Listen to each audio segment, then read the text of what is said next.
স্বাধীনতার পর সোহরাওয়ার্দী উদ্যানে এককভাবে জামাতে ইসলামীর সবচেয়ে বড় সমাবেশ।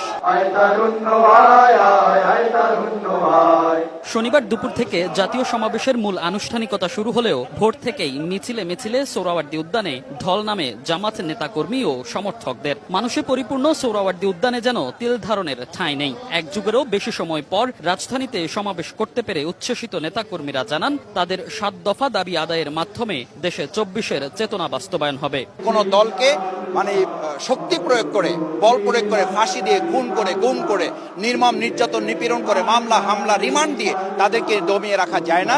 সেই মেসেজ আজকে এখান থেকে জামাত দিতে সক্ষম হয়েছে। নির্বাচনকে সামনে রেখে আমরা লেভেল প্লেইং ফিল্ডের কথা বলেছি, জুলাই সনদের কথা আমরা বলেছি। আওয়ামী ফ্যাসিবাদের দুঃশাসনের সময় যারা শহীদ হয়েছে, বিশেষ করে জুলাই শহীদ সহ আহত যারা আছে তাদের বিচার করা। প্রাণ সসের মাখামাখি টেস্ট নুডলসকে করে তোলে আরো ইয়ামি আরো জোস। প্রাণ সস, সসের বস।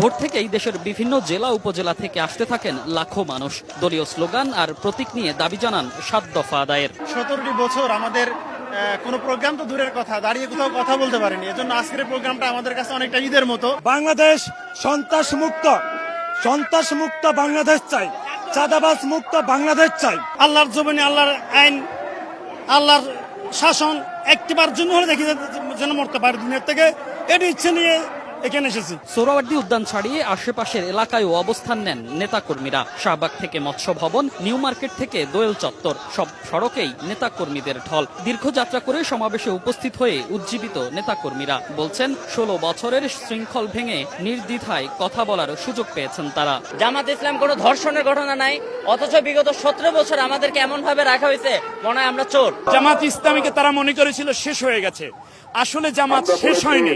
সুন্দর বাংলাদেশ গড়ার জন্য একটা দফা আজকে হবে। আগামী জাতীয় নির্বাচনে লেভেল প্লেইং ফিল্ড নিশ্চিত করা, পিয়ার পদ্ধতিতে নির্বাচন, প্রয়োজনীয় রাষ্ট্র সংস্কারে উদ্যোগ গ্রহণ সহ ৭ দফা দাবি আদায়ের লক্ষ্যে জামাতের এই সমাবেশ। সোহরাওয়ার্দী উদ্যান, আশেপাশের সড়ক পেরিয়ে জামাত নেতাকর্মীদের ভিড় রমনা পার্কেও।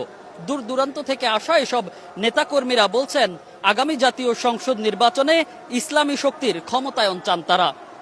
মনির হুসাইন, সময় সংবাদ, ঢাকা।